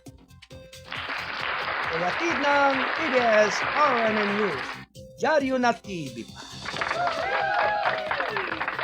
Nakatakas sa kulungan sa Pangasinan na huli na. Round 1. Lady, go! Naristo ng mga autoridad nitong Martes ang 2 katao na nasa kustodiya na ngayon ng pulisya na nakatakas sa Sual, Pangasinan. Ayon sa Pangasinan Police Provincial Office Information Office Captain Eileen Katugas, ang mga nahuli ay sina Jerry Velasco Calib Jr., 26, sa sitio Madangla, Barangay Kawayan, Sual, Pangasinan, at Reynaldo Dizon, 40 taon, mula naman sa Damalandan S. Lingayen. Sinabi niya na nagtatago ang mga suspek matapos silang makatakas mula sa kustodiya ng pulisya. Ang matagumpay na operasyon ay nangyari 2 araw lamang matapos ang insidente ng pagtakas noong Abril 12, 2026 bandang alas 12:30 ng umaga, na kinasangkutan naman ang 3 PUPC na nakakulong sa Sual Police Station. Sabi pa rin ni Katugas, naharap sa maraming kaso ang Calib, kabilang na ang paglabag sa Republic Act 9165 at RA 10591. Habang naharap naman si Dizon sa kasong carjacking at paglabag sa RA 9165. Isa sa mga nakatakas na si Jomar Magayaga, 36 na taon, mula naman sa Malasiki, Pangasinan, ay muling nadakip sa isang gasolinahan sa Sual noong Lunes ng umaga. Why, thank you. Alas 11:23 ng umaga. Samantala, mga isda na hindi gaanong ginagamit ay nakakakita ng pagtaas ng online demand sa Japan. Round 1. Lady, go! Mula naman, balitang ibang bansa, Tokyo, ang mga isda na hindi gaanong ginagamit na madalas na hindi napapansin dahil sa mababang halaga ng merkado o limitadong pamamahagi ay nakakakuha ng katanyagan sa Japan sa pamagitan ng mga online na binta. Ang iba't ibang mga produkto na nagtatampok ng buong isda na hindi alam na mga mamimili kumpara sa mga pamilyar na species tulad ng tuna at salmon, pati na rin ang iba pang madaling gamitin na mga item sa isda ay nakakaakit din ng demand.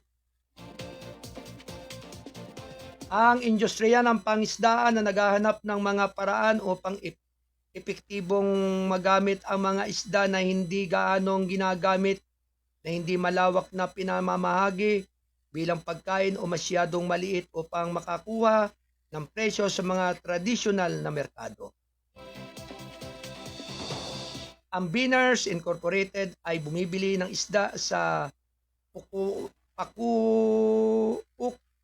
Prefecture sa Timog Kanluran ng Japan at muli sa iba pang mga rehiyon sa buong bansa at itinihanda ang mga ito ng iba't ibang pampalasa. Ang kumpanya ay nagbibinta ng mga frozen at handa ng kumain ng mga produkto sa pamagitan ng serbisyo ng mail order nito.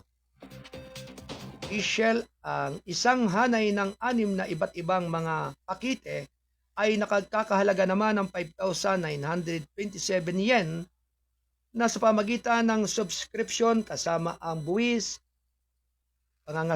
Pangasiwaan din nito ang higit na 200 uri ng mga ligaw na isda na pinagmumulan sa loob ng bansa. Kabilang na dito ang rabbit fish at iba pang mga species na may posibilidad na makakuha ng mababa o hindi matatag na presyo sa maginoo na mga merkado. Ang isda ay inihanda na may humigit kumulang 40 uri ng pampalasa kabilang na mga estilo ng Hapon. Kanluran at Tseno, ang ilang mga produkto ay idinisenyo upang kainin ng hilaw na nangangailangan lamang ng pagtunaw bago ihain sa kanin. Sinabi ng mga opisyal ng kumpanya, idinagdag pa nila na ang mga item na ito ay particular na sa popular.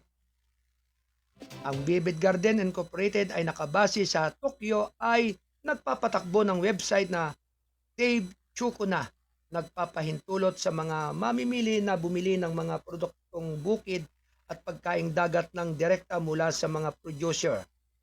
Ang mga platform ay nakakaakit ng tungkol sa 1.3 milyong piso o 1.3 milyong mga gumagamit kung kanino tungkol sa 20% ay nag-order na ng pagkaing dagat sa mga nakaraang taon. Ang iba't ibang mga sariwang kahon ng isda ay kadalasang may kasamang mga species na hindi gaanong ginagamit.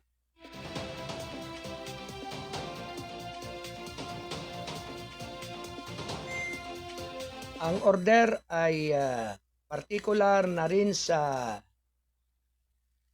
malakas na mga lungsod na lugar tulad ng Tokyo at Osaka, Prefecture, Kanlurang, Japan at higit sa lahat ay inilalagay ng mga customer na komportable sa paghahanda ng isda sa bahay.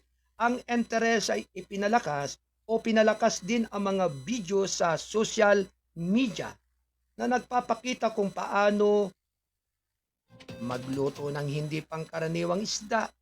Sabi ng CEO ng Vivid Garden, Sarena Akimoto.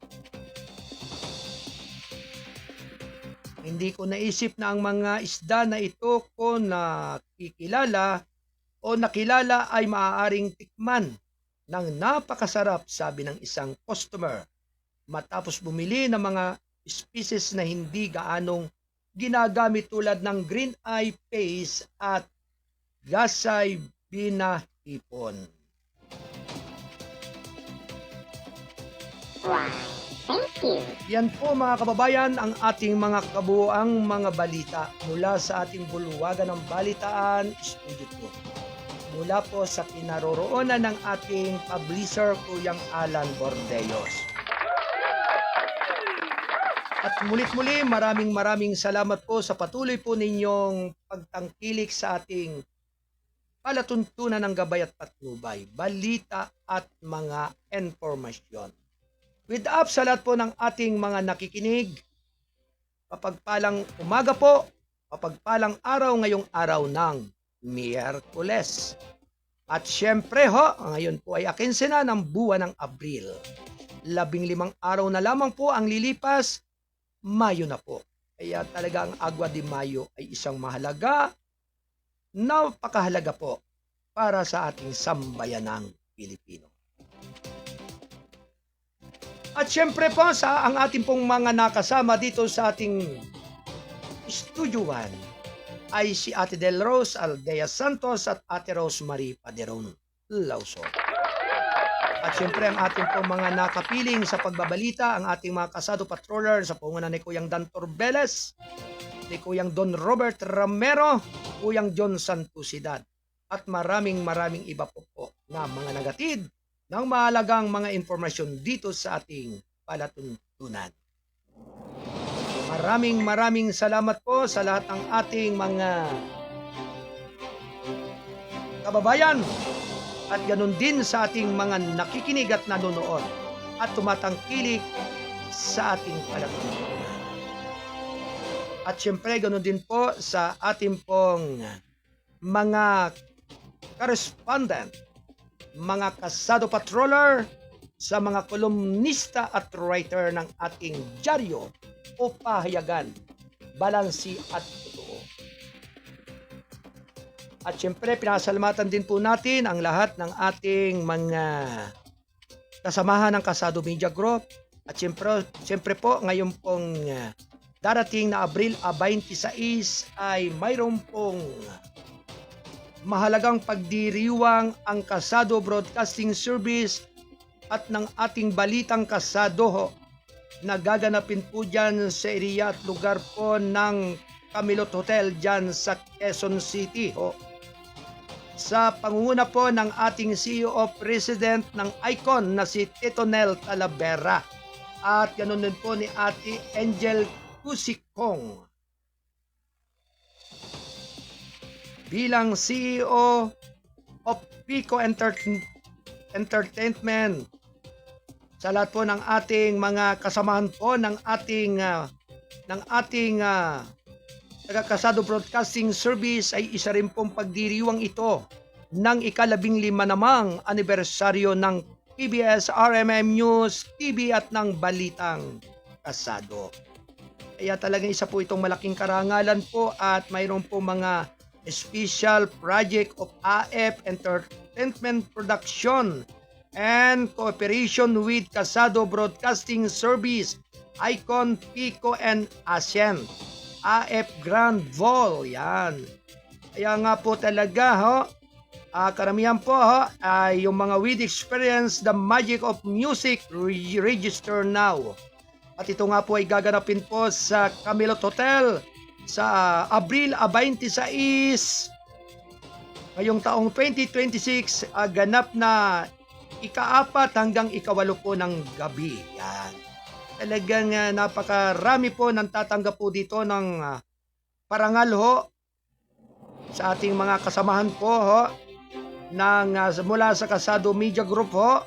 Ito po ay sa punguna po ni Kuyang Cipriano o Kuya John Santusidad bilang Excellence and Broadcasting Service . At ganoon din po si Kuyang Lando Luto bilang Journalist Broadcasting . At syempre ni Ate Ella Pasco, Excellence and Broadcasting. Wow, congratulations. Ganon din si Ate Maria Giselle Somera Govres. Tatanggap din po ng award . Kaya talagang sa lahat po ng ating mga nakakasama at mga nakakapiling. Ito nga po rin ay kinabibilangan din po ng ating mga kasamahan ng ating Kasado Broadcasting Service, yan. At syempre ito po ay kinabibilangan rin po yan. Marami talaga ito Iisa-isahin po natin para sa nasa gayon ay yan si ako yung Stephen Aludo bilang Excellence Broadcasting, yan. Ni Kuyang Joseph Titablano ang isa nating Kasado Patroller, yan. Si Kuyang Ricardo Eslita, Excellence Broadcasting, si Kuyang Julio Agaton, yan. At ganun din po si si Kuyang Melchor Dumasian, yan. At syempre ganun din po ni sino pa ba yan, At Adele, yan. Yan, pakitaas mo para makita natin ng husto at mabasa natin kung mga sino-sino pa ito. Yan. At syempre po kabilang po dito po ay yan, kasama rin po dito si Angele Claso bilang Excellence and Broadcasting. Yan. Ganun din po si Yan, sino pa ba yan? Ang inyo pong abang lingkod ay kabilang din po dito na mabibigyan ng karangalan bilang award. Ganon din po si Derek Jik Umawan. Yan, magandang umaga. At congratulations kay Excellence and Journalist Derek Jik Umawan and Renz Spangler Nunez, Excellent and Journalism. Likewise kay Direk Jun Carlos, Excellent and Journalism. Si Ate DJ Miles, Excellence and Journalism. Congratulations sa inyong lahat.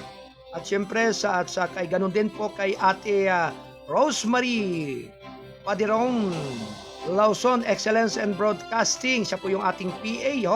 Ganun din ang ating issue ng lipunan. Excellence and Broadcasting si Kuyang Wayne Lawson. At ganun din ang ating PA. Ang bilang binigyan ng Excellence and Broadcasting, Ate Delros Aldea Santos, ang ating pong PA. Likewise, siyempre po ang inyong abang lingkod ay kasama po bilang Excellence and Broadcasting and Journalism.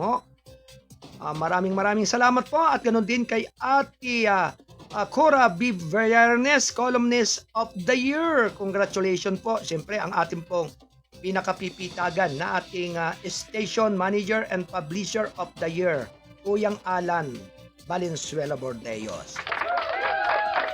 Anyway, mga kababayan, maraming salamat po sa humigit kumulang na 2 oras ng ating pagtatanghal dito sa ating palatuntunan ng gabay at patnubay dito sa Kasado Broadcasting Service RMM News, Diaryo na TV pa. Ito nga po ay kasapi ng The United Multimedia International Press Corps. Maraming salamat po. Sumainyo nawa ang pagpapala ng ating dakilang lumikha. Adios, babalos, amigo!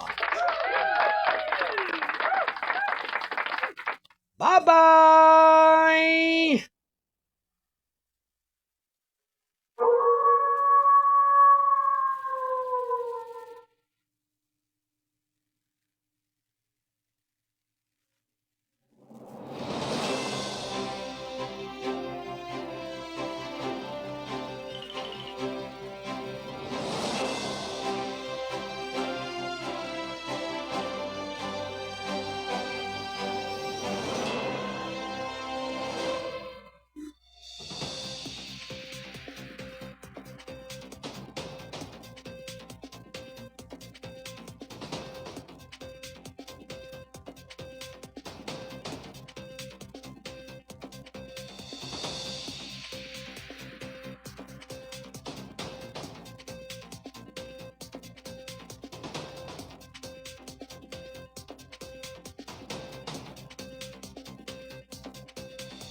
habang mabigyan naman ang may 110 mga trabahador sa barangay.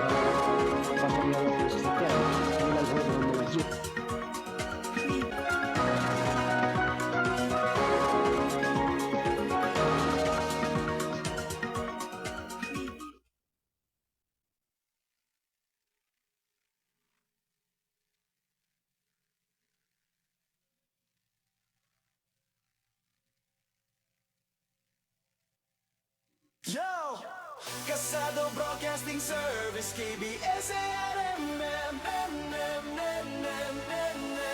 Lunes hanggang Biyernes, laging on air. Serbisyo publiko, hatid namin sa masa. Let's go! Let's go! Sa mic at sa camera, laging alerto. Kuya Alan Valenzuela Bordeos, CEO, boss ng kwento. Si Kuya Arnold Aceveda, namuko, program director. Gabay at patnubay, balita at impormasyon, walang palya, protector. When it's Pino Lawson, news director, editor-in-chief. Issue ng lipunan natin sa tao, walang relief. Si Kuya Ben Aludo, prangkado, kakima ang handog. Kwento sa field, tapat at walang palusot. Kasado Broadcasting Service, KBS, LMM, Diario, Radio, TV, hatid ang news. Serbisyo publiko sa bawat baryo at sire. Team namin solid, mabilis, wagas at wire. Balita sa umaga, balita sa gabi. Mula sa radyo hanggang sa diaryo, di kami mabibi. Kuya Alan, Kuya Arnold, Kuya Wayne at Kuya Ben. Teamwork solid, wala atrasan, walang talo sa laban. Reporter sa field, editor sa studio. Mabilis na balita, hatid sa bawat kilo. Ikasa mo, gabay at patnubay, issue ng lipunan. Prangkat at itima, truth ang hatid namin sa bayan.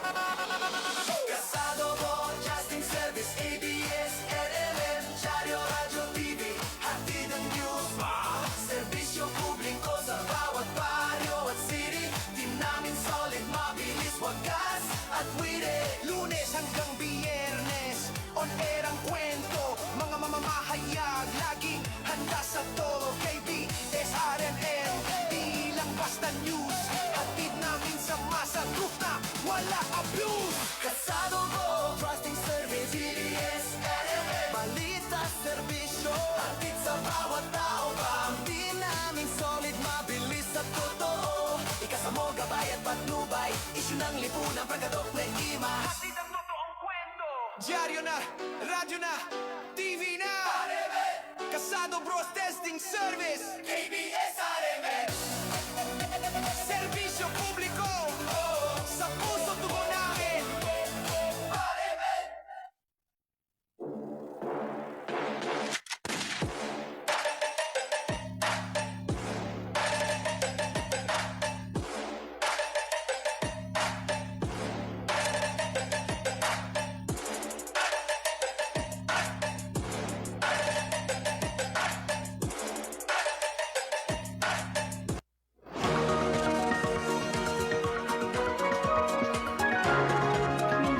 Habang mabigyan naman ang may 110 mga trabahador sa barangay.